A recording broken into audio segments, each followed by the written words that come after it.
In this episode, we're going to take a look at some forgotten 80s board games that star our favorite all-American hero, G.I. Joe, and of course, their enemy, Cobra. So, stick around.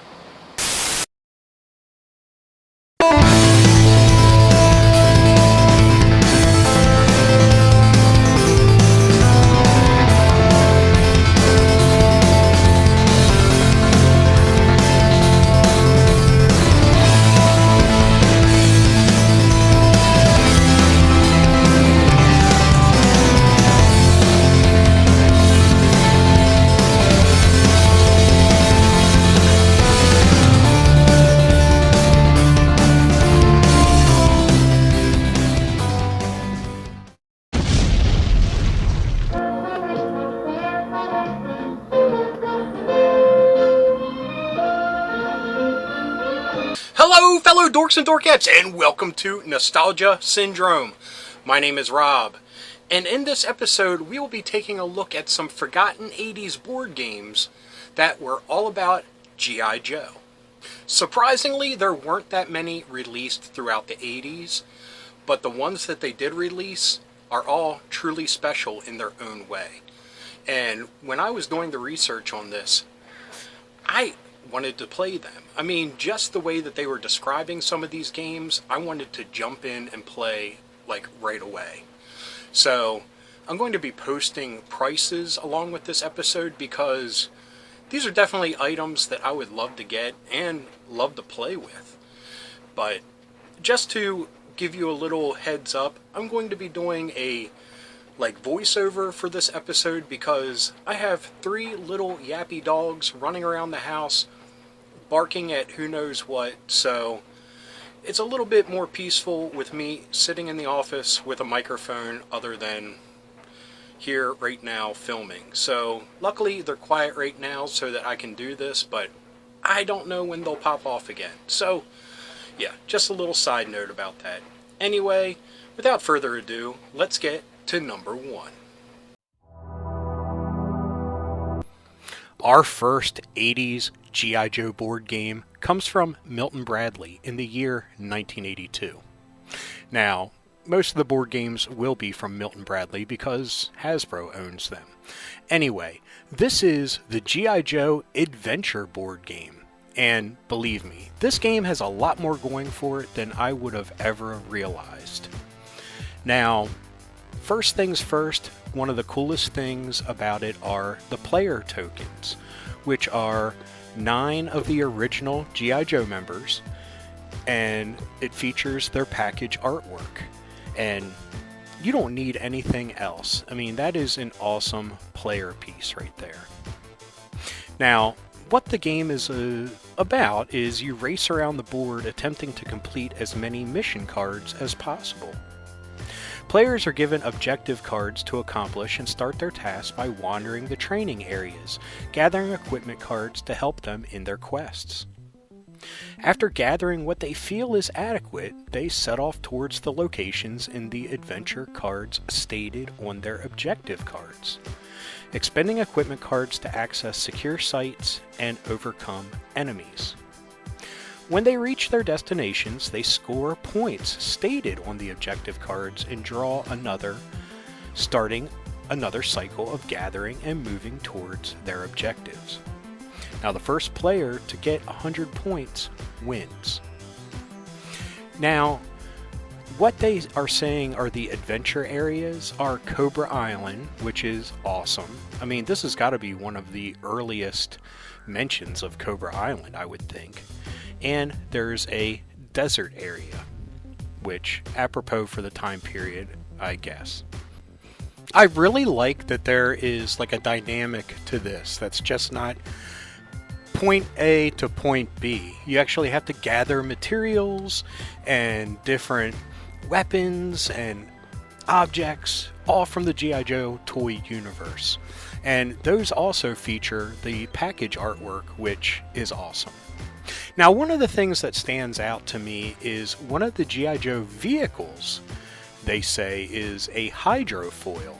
Now, I can't find a picture of this specific card, but this little corner piece that I can see right here, it definitely looks like something I have not seen before. Now, of course, I'm going to put my conspiracy hat on and maybe theorize that this was an unproduced toy. That would be pretty cool.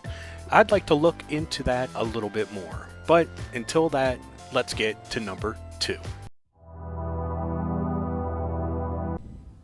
Our next board game comes from 1985, and this was one that I wanted so badly when it came out originally. This is the G.I. Joe Commando Attack game. Now, this is truly an awesome game. I mean, before we get into how you play it, I mean, the fact that it came with little buildings and 24 Cobra and G.I. Joe pieces that feature the package artwork of each character. You had 12 Joes and 12 Cobra. But what also made it cool was, as the back of the package says, you can add realism to it by using your own G.I. Joe figures. I mean, look at this bag of figure stands that it came with. I mean, I would have killed to have this many figure stands when I was a kid. And this eBay seller is even saying it's missing a couple, so wow. But how you play the game is, both the G.I. Joe and Cobra teams consist of 2 squads of 6 soldiers each. Depending on the number of players, each player controls 1 or 2 squads. Now, the objective of the game is to enter your enemy's headquarters. Each turn begins with an initiative roll. I mean, that sounds like a role-playing game right there. Now, the team winning the initiative roll gets to roll 1 die per squad. The result of that roll tells you how many soldiers in that squad may move that turn. Each soldier may be moved any number of spaces in a single direction, stopping if they land on a jungle, river, or enemy square. But up to 2 soldiers may enter the same enemy square. Combat is resolved by dice rolls. Again, like a role-playing game. Now, ganging up with 2 soldiers allows an extra dice roll, and you choose the highest number, and 2 chances to win the battle. Only 1 of your soldiers may be captured at a time. There are also rules for freeing your captured allies and raiding the enemy supply depot. This game is rad no matter how you cut it. I mean, everything from the player tokens to the little buildings to a 9-foot square playing area. It even came with a little patch of flint that you could put on your favorite t-shirt or whatever. I mean, this is definitely something that is awesome and one that I want to play right now. I mean, the aspects of it that almost sound like a role-playing game of rolling initiative, rolling to combat each other. I mean, that sounds like it's right up my alley. And looking at the prices of this, it goes all over the place. I mean, you can get one that's sealed for $160. I mean, but you can get one as low as $30 too. So, fingers crossed, I find a really good $30 one. Our next game isn't a board game, but it's a G.I. Joe card game. This was released in 1982 by International Games, the makers of Uno, and it's proudly displayed on the front of the packaging that this is a card game sensation from the makers of Uno. Now, I have to say, when I first saw that, I expected a lot different game than what it really is, and it's a very good surprise. Now, this came with 108 cards, all featuring the awesome artwork from the G.I. Joe toy packaging. Now, the object of the game is to score the most points by winning Plan of Attack cards and avoiding Cobra cards. Players must collect different combinations of cards according to their Plan of Attack, i.e., 3 different soldiers, 3 different objects, things like that. The game ends if all of the plan of attack cards are played, and the player with the highest score wins the game. Now, I expected something that was just a carbon copy of Uno, kind of like what they do nowadays, where they just slap a property onto Uno and that's it. Or you just have a normal deck of playing cards with G.I. Joe artwork attached to them. Now, like I said, it was a happy surprise that this is a little bit more. And yeah, this game, again, like the Commando Attack game, goes all over the place when it comes to prices. So, if you want one still sealed, that's $100. But to have a collection of 108 cards featuring the artwork from the G.I. Joe packaging, it might be worth it. Out of all the board games that we've talked about, this one seems to be, and I hate saying this, the lame duck of the bunch. See, this is G.I. Joe Live the Adventure board game that was released in 1986. And if you remember, Live the Adventure was the slogan of that year. I mean, this artwork that's on the box was featured in all of the different pamphlets and literature of that year. Now, why I say this is the lame duck of the bunch? Well, doesn't seem to be as dynamic as of a game, and they replaced all of those awesome game player tokens with one single token, and that is Falcon. So anyway, the objective is to outmaneuver the attacking Cobra soldiers and be the first to collect 6 Badge of Honor tokens. Players take turns rolling a die and moving the single G.I. Joe pawn of Falcon around a circular board.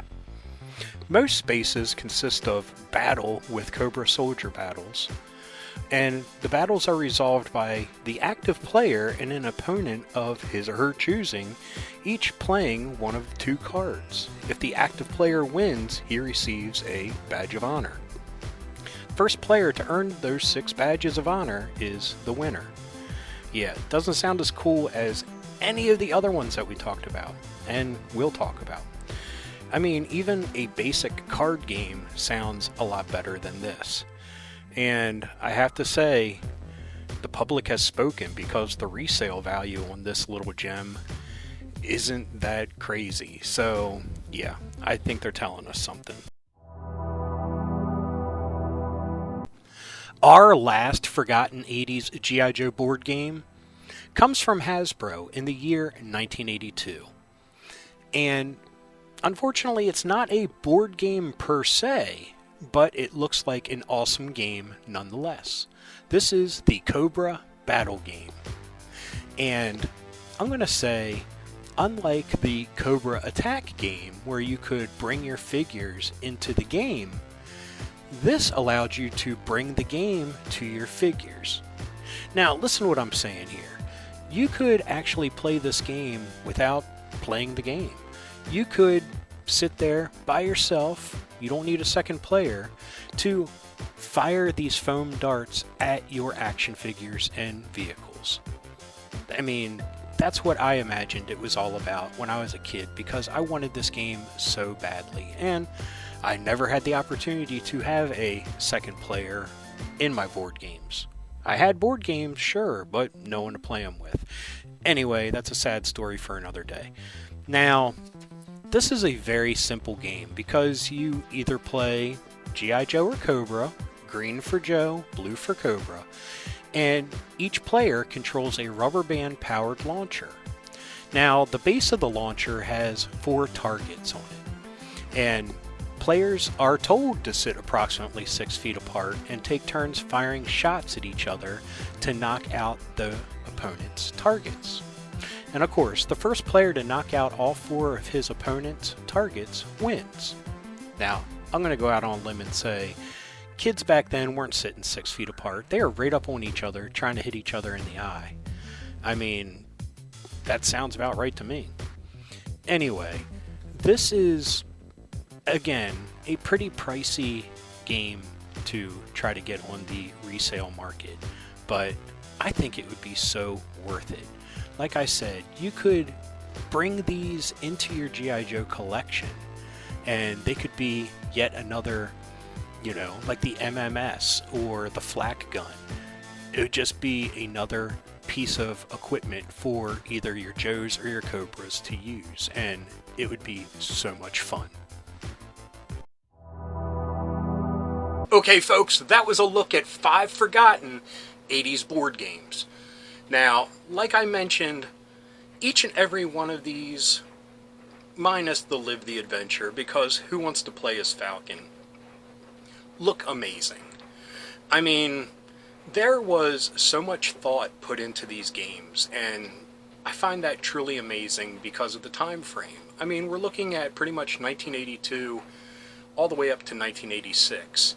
And I think the mechanics of these games would fit perfectly in some of the more complex types of board games that are out on the market. Now, I'm not saying they're completely complex, but they're a little bit more than getting from point A to point B. I mean, I think they were well thought out. But anyway, enough of that. I hope you enjoyed this episode. If you did, please give me a thumbs up. If you got something to say, please leave a comment. I love reading them, and I love getting back to everyone. And if you're new around here and you enjoyed this episode, or any of the ones that YouTube is recommending down here, please hit subscribe. And if you hit that little bell icon, you'll be notified whenever there's a new episode. So anyway, until next time, thanks for watching. Keep being rad, and stay dorky.